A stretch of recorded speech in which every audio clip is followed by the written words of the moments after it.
ಕಾಂಗ್ರೆಸ್ನಿಂದ ಲೋಕಸಭೆಗೆ ದಕ್ಷಿಣ ಕನ್ನಡ ಜಿಲ್ಲೆಯಿಂದ ಸೀಟ್ ಸಿಕ್ಕಿ ಚುನಾವಣೆಯಲ್ಲಿ ಸ್ಪರ್ಧೆ ಮಾಡಿದ್ದಲ್ಲಿ ನೇತ್ರಾವತಿ ತಿರುವು ಹೋರಾಟ ಸಮಿತಿಯಿಂದ ಸದಾನಂದ ಗೌಡ ಹಠಾವೋ ನೇತ್ರಾವತಿ ಬಚಾವೋ ಎಂದು ಡಿವಿ ವಿರುದ್ಧ ಆಂದೋಲನ ಮಾಡಲಿದ್ದೇವೆ ಎಂದು ನೇತ್ರಾವತಿ ಉಳಿಸಿ ಹೋರಾಟ ಸಮಿತಿಯ ಸಂಚಾಲಕ ದಿನಕರ್ ಶೆಟ್ಟಿ ಹೇಳಿಕೆ ನೀಡಿದ್ದಾರೆ.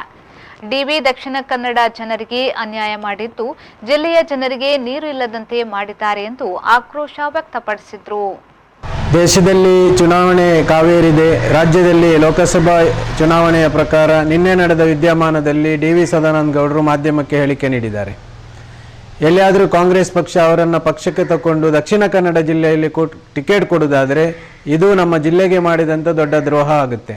ಆದ್ದರಿಂದ ನೇತ್ರಾವತಿ ಹೋರಾಟ ಸಮಿತಿಯ ಸಂಚಾಲಕನಾಗಿ ನಾನು ಈ ಮೂಲಕ ಹೇಳಲಿಕ್ಕೆ ಇಚ್ಛೆ ಪಡ್ತೇನೆ, ಡಿವಿ ಸದಾನಂದ ಗೌಡರಿಗೆ ಯಾವುದೇ ಕಾರಣಕ್ಕೂ ಕೂಡ ದಕ್ಷಿಣ ಕನ್ನಡ ಜಿಲ್ಲೆಯಲ್ಲಿ ಟಿಕೆಟ್ ಕೊಡಬಾರ್ದು. ಯಾಕಂತ ಹೇಳಿದರೆ ಈ ಜಿಲ್ಲೆಯಲ್ಲಿ ಇವತ್ತು ಜನರು ಅನುಭವಿಸ್ತಕ್ಕಂಥ ನೀರಿನ ಸಮಸ್ಯೆ ಏನಿದೆ ಇದಕ್ಕೆ ಈ ವ್ಯಕ್ತಿ ಕಾರಣವಾಗಿರ್ತಕ್ಕಂಥದ್ದು.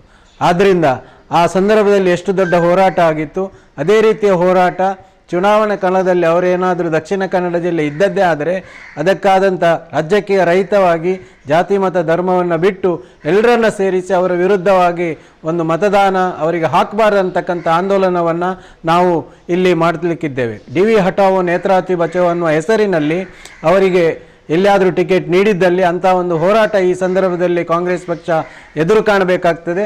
ಆದ್ದರಿಂದ ಯಾವುದೇ ಕಾರಣಕ್ಕೂ ಕೂಡ ಡಿವಿ ಸದಾನಂದ ಗೌಡರನ್ನು ದಕ್ಷಿಣ ಕನ್ನಡಕ್ಕೆ ತರಬಾರ್ದು. ಯಾಕೆ ಹೇಳಿದರೆ ಪಶ್ಚಿಮ ಘಟ್ಟ ಇರ್ಬೋದು ಅಥವಾ ನಮ್ಮ ನೇತ್ರಾವತಿ ಇರ್ಬೋದು, ಇದಕ್ಕೆಲ್ಲ ಕಾರಣ ಡಿವಿ ಸದಾನಂದ ಗೌಡರು. ಇವತ್ತು ಅರಣ್ಯವನ್ನು ನಾಶ ಮಾಡಿ 400 ಹೆಕ್ಟೇರಷ್ಟು ಜಾಗವನ್ನು ಇವತ್ತು ಅರಣ್ಯವನ್ನು ನಾಶ ಮಾಡಿ ಇವತ್ತು ಪರಿಸರವನ್ನೇ ನಾಶ ಮಾಡಿದಂಥ ವ್ಯಕ್ತಿ ಈ ಒಂದು ಜಿಲ್ಲೆಯಲ್ಲಿ ಉಂಡು ಈ ಜಿಲ್ಲೆಯ ನೀರು ಕುಡಿದು ಈ ಜಿಲ್ಲೆಗೆ ದ್ರೋಹ ಮಾಡಿರ್ತಕ್ಕಂಥ ವ್ಯಕ್ತಿಯನ್ನು ಯಾವುದೇ ಕಾರಣಕ್ಕೂ ಕಾಂಗ್ರೆಸ್ ಪಕ್ಷ ದಕ್ಷಿಣ ಕನ್ನಡ ಜಿಲ್ಲೆಯಲ್ಲಿ ಡಿವಿ ಸದಾನಂದ ಗೌಡರು ಇಳಿಸಬಾರ್ದು. ಆದ್ದರಿಂದ ನೇತ್ರಾವತಿ ಹೋರಾಟ ಸಮಿತಿ ಸಂಚಾಲಕರಾಗಿ ನಾನು ಮನವಿ ಮತ್ತು ಎಚ್ಚರಿಕೆಯನ್ನು ಕೂಡ ಕೊಡ್ತಾ ಇದ್ದೇವೆ. ನೀವು ಕೊಟ್ಟದ್ದೇ ಆದಂಥ ಅಲ್ಲಿ ಇದರ ಪರಿಣಾಮವನ್ನು ನೀವು ಮತದಾನದಲ್ಲಿ ಎದುರಿಸಬೇಕಾಗ್ತದೆ. ಆದ್ದರಿಂದ ನಿಮ್ಮ ಪಕ್ಷದಲ್ಲಿ ಯುವಕರು ಮತ್ತು ಹಿರಿಯರು ಇಲ್ಲಿ ಇದ್ದಾರೆ, ತುಂಬ ಜನ ಕೆಲಸ ಮಾಡಿದವರಿದ್ದಾರೆ, ನೇತ್ರಾವತಿಗೆ ಹೋರಾಟ ಮಾಡಿದವರು ನಿಮ್ಮ ಪಕ್ಷದಲ್ಲಿದ್ದಾರೆ, ಅವರಿಗೆ ಕೊಡಿ, ಅವರ ಬದಲಾಗಿ ಜನ ನಿಲ್ಬೋದು.